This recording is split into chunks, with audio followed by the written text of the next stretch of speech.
Islam. Osman married the Sheikh's daughter. With the birth of their son, Orhan, the great Ottoman dynasty was born.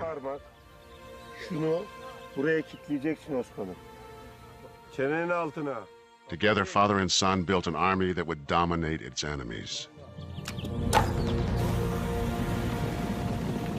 During the next 20 years, they plundered the surrounding countryside, expanding their territory at the expense of their rivals. Their attack was swift, but their treatment of the vanquished was fair. Unlike other conquering powers of the times, the Ottomans granted religious freedom to Christians in conquered territories. This policy would lay the foundation for the future success of the empire. I think the most important point to keep in mind about the early Ottomans is that they judged people on what they had to contribute, not ethnicity, not race, not religion. Any of the markers we use today simply don't seem to have been very important.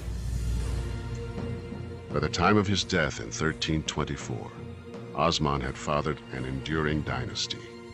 His son Orhan would build on that legacy, creating a powerful Muslim army that would soon be knocking on Europe's door. In 1324, Orhan replaced his father Osman as the leader of the Ottomans.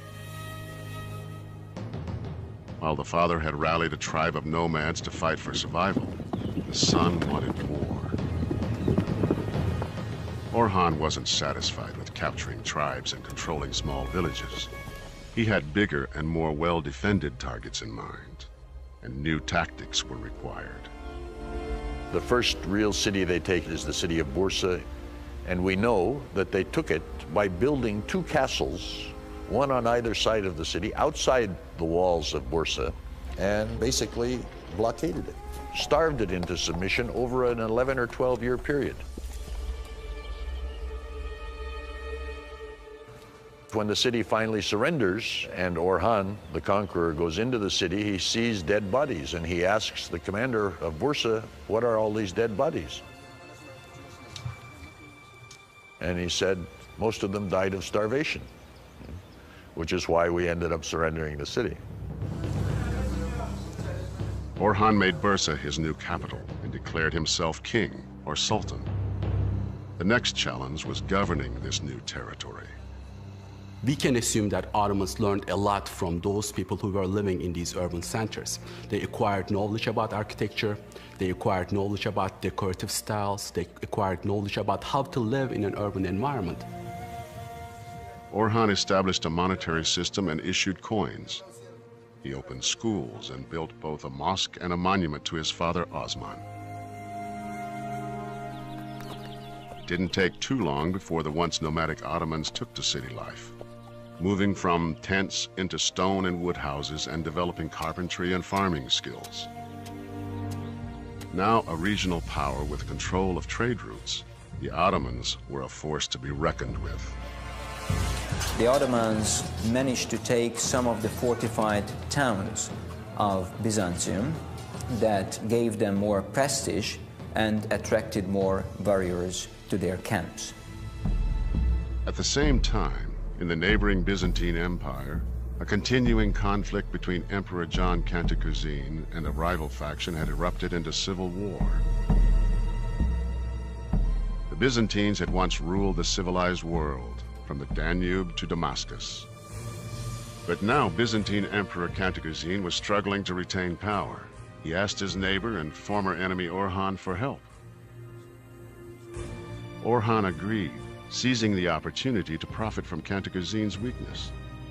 And he was given the emperor's daughter in marriage as a thank you. The bargain helped them both. With Orhan's support, Cantacuzene defeated his enemies and remained in power. But Orhan got the better deal. In the early 1350s, under the guise of helping Cantacuzene, Orhan ordered 6,000 of his troops across the Dardanelles. With no opposition, his troops laid waste to the region, claimed the territory as Ottoman lands, and gained a valuable foothold in Europe. This marked the beginning of the Ottoman Empire's westward expansion into the Balkans and beyond. Over the next 16 years, Orhan continued to expand his territory and consolidate his power. In just 60 years, the Ottomans had risen from a tribe of nomads to become rulers of more than 500,000 people. In 1362, after a 38-year reign, Orhan, the first Sultan of the Ottoman people, died. His son, Murad I, continued the aggressive expansion of the empire, following the same policy of tolerance as his predecessors: conquer and tax, rather than conquer and convert. The Ottomans acted in a tolerant way, but not out of any philosophical commitment to something that we would call tolerance today, but for reasons of state. It was easier to subdue territories rather than to try and convert everybody. The Ottomans' policy of religious tolerance made administering conquered territories much easier. It reduced resistance and diminished the chance of revolt. In many areas, Christian subjects welcomed the Ottomans more as liberators than as oppressors, paying less tax to the Ottomans than they had to previous rulers.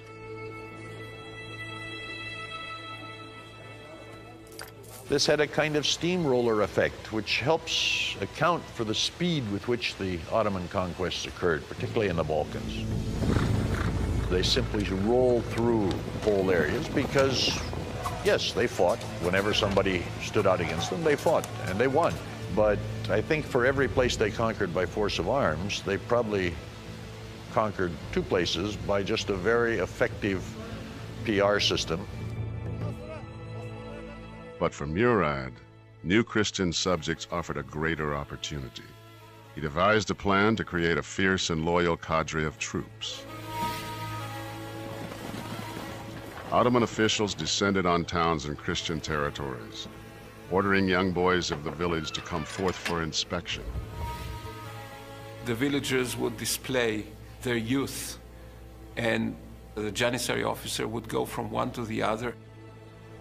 Height, weight, proportions. The officer would select the ones he thought would be best and took them with him. Those selected became conscripts in Europe's first standing army, an army that would transform the continent's military landscape. They were known as new troops, or Janissaries. At first, panic spread throughout Balkan Christian communities when the Janissary recruiting officers arrived. It was a process which entailed these children being dragged, literally dragged and forced out of their families. Families begged local priests to delete their sons' names from parish registers. Some parents arranged marriages for sons as young as 12 to take advantage of the marriage exemption. But over time, attitudes changed. Families realized how prestigious the path was. They knew what a promising career this could entail, and indeed not few of the more successful recruitees into this system later became very important high-ranking officials in the Ottoman state who did not forget where they came from. New recruits were brought to the Ottoman capital and converted to Islam. Allah, Allah, eyvallah. Allah, Allah, eyvallah. They underwent intense physical training and were drilled in the arts of war. The training of the Janissaries was very thorough and, to a certain extent, ruthless. There was a physical training, weightlifting and wrestling.